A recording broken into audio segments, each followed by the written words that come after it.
It is it's incredibly easy to just completely forget about the things in life that just work. Right, the invisible stuff. Yeah, exactly. Like when you flip a light switch, you don't stand there thinking about the power grid or the power plants or the miles of wiring hidden inside your walls. You just expect the room to light up. Right. You just expect the light. But imagine if one day you found out the company providing your electricity was also deciding which books you were allowed to read under that light. Oh, wow. Yeah, that's a creepy thought. Or like which stores you were allowed to shop at. Imagine they were quietly taking notes on every single conversation you had in your living room simply because they provided the bulb. I mean, that completely reframes the entire relationship. It really does. You'd have to stop looking at it as just a public utility and start recognizing it as, well, basically an invisible infrastructure of control. Yeah. It's this shift from providing a helpful service to actually engineering the environment you live in. Exactly. And today's deep dive is built around a massive manuscript sent in by you, the listener, that basically argues we are living in that exact house right now. We really are. The text is called Beware of Google's Monopoly by Regimental Command and Antoni Muthu. And it makes the case that Google isn't really a tech company anymore. It's a rogue utility. A rogue utility. I like that phrasing. Yeah, it fits perfectly. Okay, let's unpack this because we are exploring how a tool we all use entirely for free might carry a hidden, really profound cost to our privacy, our choices, and honestly, our democracy. Yeah, the author really challenges our basic assumptions about the digital world here. Totally. We are forced to look at the true price of what we call convenience and ask whether that convenience is, actually just a highly sophisticated cage. Right, and to see the bars of that cage, we have to kind of go back and look at their expansion playbook. Yes, the buying spree. Exactly. The manuscript points out that early on, starting as Backrub back in 1996 by Larry Page and Sergey Brin. Which is still a terrible name, by the way. Oh, the worst name. Luckily, they became Google in 1998 because it just had a cleaner, faster interface. Right. But they didn't just build better search algorithms. They realized search alone wasn't enough. They went on this massive, unprecedented buying spree. Because they didn't just build, they bought. Right. They bought Android in 2005. Yep. YouTube in 2006. Which is wild to think about now. Totally wild. Then DoubleClick in 2007, Waze in 2013, and even Fitbit in 2021. And what's fascinating here is the underlying strategy. Yeah, every single one of those acquisitions was about capturing a completely different dimension of human behavior. How do you mean? Well, think about it. YouTube captures your attention and your entertainment preferences. Right. Waze captures your physical movement through the real world. Android is your entire mobile ecosystem. And Fitbit literally monitors your heart rate and your sleep cycles. So they aren't just buying up successful companies. No, they are building sensory organs to create this near total picture of human activity, both online and off. Wow. And the resulting dominance is just staggering. I mean, we're talking about a company that controls over 90% of the global search market. 90% is basically everything. Right. And they command over 70% of all digital ad spending when you combine Google Ads and YouTube. Plus, Android is the dominant mobile operating system on the planet. It's everywhere. It is.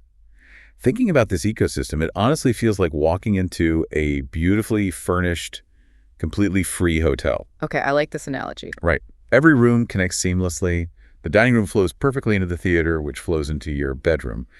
But after a few weeks of living there, you reach for a door and slowly realize there are no doorknobs on the inside. That is, yeah, the author actually describes this exact sensation as the velvet cage. The velvet cage. Yeah, and the mechanism they use to keep you inside is brilliant because it relies on friction rather than force. Friction. Right. They don't lock you in with iron chains. They lock you in by making the integration so tight that leaving becomes just a logistical nightmare. Because your Gmail syncs with your calendar. Exactly. Which is embedded in your Android phone, which automatically backs up your photos to Google Drive. Yes. The data silos are designed to communicate flawlessly within the ecosystem, but exporting that data to a competitor is notoriously clunky. Like, it just breaks. Pretty much. Proprietary formatting means your meticulously organized Drive folders turn into a chaotic mess if you try to move them to another cloud service. So you aren't handcuffed. No, you are just paralyzed by the sheer effort it would take to rebuild your digital workflow somewhere else. But, I mean, Building and maintaining this inescapable, luxurious global hotel is wildly expensive. Oh, massively. We're talking about global server farms, undersea cables, billions of dollars in continuous research and development. Yeah. How does a trillion-dollar company afford to give you all these interconnected rooms for free? Right, and that brings us to a concept the author heavily relies on, which was coined by the scholar Shoshana Zuboff. Surveillance capitalism. Exactly, surveillance capitalism. Over 80% of Google's massive revenue comes from advertising. Right. But to call it advertising almost downplays the reality of what's actually happening. Hang on, I have to push back on this for a second. Okay. Because let's say I'm super privacy conscious, right? Okay. I use Safari or a privacy browser. I don't use Google search at all. I'm never logged into Gmail. How can they possibly be building a profile on me just by me clicking around independent random websites? That sounds a little bit like a conspiracy theory. It sounds exactly like one until you understand the technical mechanisms woven into the very fabric of the web. Okay, lay on me. So even if you intentionally avoid Google.com entirely, the infrastructure of the internet relies on them. Take Google Web Fonts, for example. Web fonts? Yeah. Millions of independent websites use them because they make sites look nice and, well, they're free. Right. But when you load a random blog, your browser has to ping Google's servers to request that font. In that split second, Google logs your IP address, your device type, your screen resolution, and the specific page you are visiting. So they are tracking the request for the font itself. Yes. The same mechanism applies to Google Analytics, which monitors traffic on over half the websites on the entire internet. That's insane. And those little recap TCHA boxes. The ones asking you to click the traffic lights to prove you're human. Exactly. Those are embedded everywhere, basically acting as invisible tripwires. So they're tracking me through the traffic lights. Yeah. They use a technique called device fingerprinting. Device fingerprint. Right. Even without a cookie or a login, the unique configuration of your hardware, your browser version, and your operating system creates a distinct fingerprint. Wow. They can stitch together a shadow profile of your behavior across the web without you ever typing a single query into their search bar. A shadow profile. So you are paying for these supposedly free services with your data, your attention, and your privacy. The manuscript points out that old saying, you are not the customer, you are the product. Right. People say you are the product all the time, but it's actually kind of an outdated way to look at it. Really? Yeah. You aren't the product. Your future behavior is the raw material. Oh, that's dark. They hoard this data, run it through predictive algorithms, and what they actually sell to advertisers is certainty. Certainty. Certainty that if they show this exact ad to this exact person at this exact time of day, they will click. Certainty is the product. I mean, that completely changes the dynamic. It really does. Because if they have enough data to predict your behavior with certainty, the next logical step is realizing they have the power to influence it. Which is the core danger here. Yeah. Hoarding behavioral data doesn't just let them sell targeted running shoes. When you become the primary gateway to the internet and you hold that much behavioral insight, you gain the power to shape what information the world consumes. Wow. You transition from being a simple search engine to an unelected algorithmic editor. And the author actually grounds this terrifying concept in a deeply personal story. Yeah, this part was rough. He ran a blog and a YouTube channel for 14 years. He built a real audience, monetized his work through Google AdSense, and played by all their rules. 14 years is a long time. It's an eternity on the internet. Then, literally overnight, he receives a robotic, automated email stating his AdSense account is permanently disabled due to invalid traffic. 14 years of work wiped out in a millisecond. Just gone. And what the author highlights here is the absolute lack of human recourse. He couldn't call a representative. There was no transparent appeals process where he could present evidence. Nothing. He was judged and sentenced by a cold machine. And because of their monopoly, moving to an alternative meant dealing with platforms that either had zero reach or just didn't support monetization in his country. Right. He was forced into what he calls digital exile. Digital exile. It just shows that losing favor with the algorithm isn't an inconvenience, it's the destruction of a livelihood. But the author argues this power extends far beyond individual creators. It reaches into the very core of our democracy. This is where it gets really heavy. Yeah, he points to the search engine manipulation effect. or SIM, specifically referencing the studies conducted by Dr. Robert Epstein. Right, Epstein's research is vital here. He conducted these rigorous controlled experiments showing that biased search rankings can actually shift the voting preferences of undecided voters by as much as 20%. Wait, how does an algorithm actually do that? Like, shifting a fifth of an undecided voting block is a massive claim. It relies on the psychological trust we place in the search bar. Okay. When you type in a candidate's name, the autocomplete feature might subtly suppress negative search suggestions while highlighting positive ones. Oh, I see. Furthermore, if the algorithm places articles favorable to one candidate on the first page and buries the opposition's articles on page 3 or 4, the election is functionally manipulated. Because statistically, almost no one clicks past the first page. Exactly. The algorithm dictates what is true or relevant simply by controlling visibility. It's like going to the world's largest library to research an election, but the librarian has quietly placed all the books for one candidate right at eye level and hidden all the books for the other candidate down in a dark basement. That's exactly what it is. You think you're making a free choice based on the available information, but the environment was rigged before you even walked in. And we need to be really clear about the text here. Yes, absolutely. We are impartially reporting the author's concerns here. We aren't taking any political stance ourselves. Right. The author is analyzing the structural reality of the platform. Algorithms naturally favor content that drives engagement. And engagement is usually driven by outrage, sensationalism, or confirmation bias. Exactly. The text argues this dynamic inherently creates political echo chambers and can suppress marginalized or independent voices, whether by intentional design or simply as an accident of the algorithm optimizing for screen time. Well, here's where it gets really interesting. Because you have to ask yourself, is this algorithmic curation driven by intentional malice? Right. Like, is there a smoky room of executives plotting to suppress specific ideas or swing elections? Or is it actually more terrifying than that? Is it just a blind, soulless machine optimizing for maximum attention and profit, completely indifferent to the societal damage it leaves in its wake? The author suggests the latter is the grim reality. The machine? Yeah. When algorithms replace human editors, transparency vanishes into a black box. If an independent news site is suddenly buried on page 10 of the search results, dropping their traffic by 90%, no one knows exactly why. Not even the people who built it. Honestly, no. The engineers themselves often can't fully explain how their machine learning models weight different variables.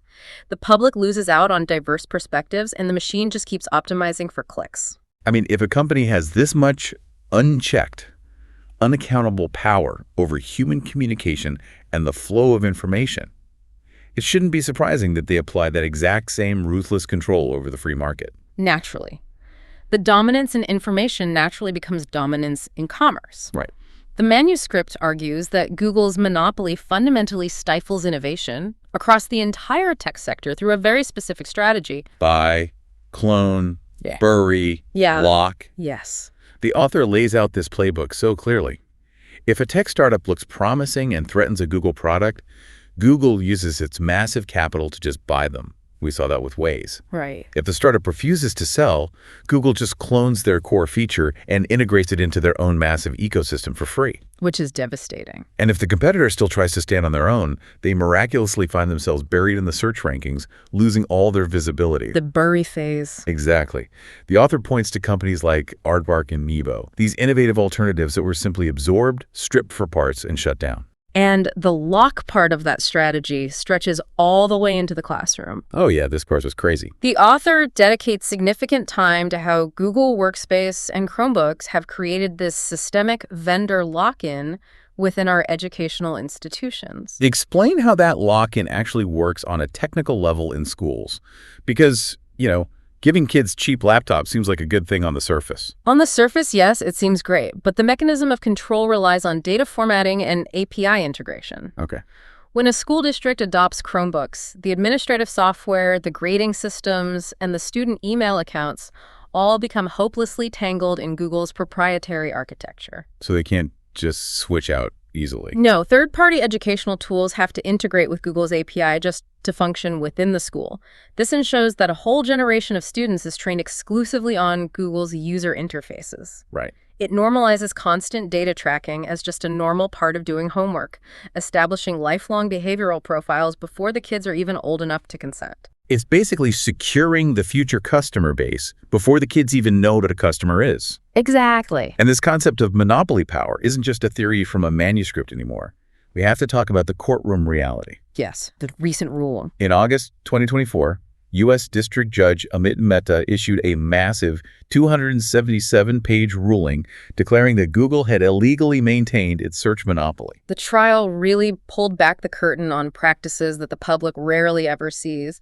The most staggering revelation was the sheer amount of money changing hands just to prevent competition. Okay, wait, I have the stat right here. In the year 2021 alone, Google paid an estimated $26.3 billion to companies like Apple, Samsung, and Mozilla. Billion with a B. Yes, $26.3 billion. And they paid that money for one specific reason: to be the default search engine on their devices and browsers. Because they understand the psychology of friction perfectly. Right. They know that human behavior leans heavily toward the path of least resistance. For sure. If you buy a new iPhone, the default search engine in Safari is Google.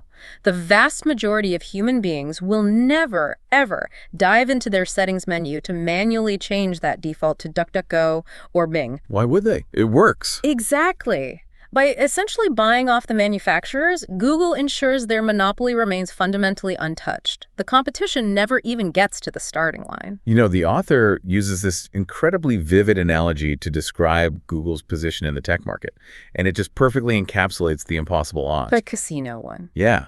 He says Google in the ad market is like someone who owns the casino, owns the poker chips, acts as the dealer, writes the rule book, and then pulls up a chair to sit at the table and play against everyone else. It's absurd. Right. How could a startup possibly win a hand? Well, if we connect this to the bigger picture, you start to see the profound chilling effect this has on global innovation. Innovators, engineers, and venture capitalists no longer try to build companies to beat Google. The structural disadvantages are simply too great. It's a fool's errand. Right. Their best case scenario, their ultimate dream, is to build a feature just interesting enough to be bought by Google. To get acquired. Exactly. And that dynamic doesn't create a diverse, competitive digital world. It creates a stagnant monoculture. I mean, we've painted a pretty grim picture here. You're trapped in a monitored velvet cage run by a casino boss who controls what you read, tracks what you buy, and decides whether your online business survives. It sounds totally dystopian. It sounds like a sci-fi novel. But thankfully, the manuscript doesn't leave us stranded in the dark. The author actually provides a very practical map to the exit. Yes, the final section of the text shifts entirely from diagnosis to action. Which is refreshing. Definitely. Monopolies, especially digital ones, rely heavily on our passive acceptance. Once you recognize the mechanics of the cage, the device fingerprinting, the default settings, the friction, you can start making intentional choices to step outside of it. And the author outlines steps that anyone can take right now. For search, instead of defaulting to Google, you can switch to alternatives like DuckDuckGo, Brave Search, or StartPage. These platforms actually prioritize privacy and don't build shadow profiles on your queries. Right. For browsing, you can abandon Chrome and move to Firefox or LibreWolf, which block those invisible tracking pixels by default. Yes. And for email, which is really the skeleton key to your entire digital identity, It really is. you can migrate to encrypted services like ProtonMail. What is vital here is the author's pragmatism. How so? He stresses that decentralizing your digital life is a gradual process. It's not a weekend project. You don't have to sever every single tie tomorrow. Right, you don't have to burn it all down. No, you can start exploring alternative video platforms like PeerTube or Vimeo. You can shift your documents to local storage or privacy-focused clouds. Yes, these alternatives might lack the sheer polish or immediate frictionless integration of Google's suite. It might take an extra click. Exactly. But that is the precise trade-off. You are accepting a tiny amount of friction in order to regain ownership of your behavioral data and your autonomy. So what does this all mean? The author's ultimate message to you is that you don't have to throw your smartphone in a river and go live off the grid. Please don't do that. True empowerment comes from making small, intentional choices over mindless convenience. It's about pausing before you click agree and asking yourself, am I comfortable trading the certainty of my future behavior for this free calendar app? This raises an important question, really. What is the actual vulnerability of a monopoly built on convenience? Right. Monopolies rarely crumble just because a judge issues a ruling or a fine. They fall when individuals collectively realize they hold the ultimate leverage, their own attention. Wow. Every time you consciously dig into your settings and change a default, you are casting a vote for a more competitive, private internet. You are reclaiming the raw material of your own life.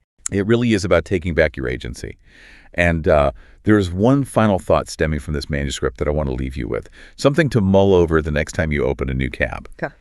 The author notes that by hoarding so much data, predictive analytics give this company a near oracular power to know what you want before you do. Right. It makes you wonder, if an algorithm can already predict exactly what you are going to search for and what video will keep your eyes on the screen before you even touch the keyboard, Yeah. at what point does the machine stop predicting your behavior and actually start programming it? When does that beautifully furnished free hotel decide you simply never need to leave your room at all? That is a chilling thought. And a perfect reminder to go check your default settings right now. Take back the doorknobs. Thanks for joining us on this deep dive. We'll catch you next time.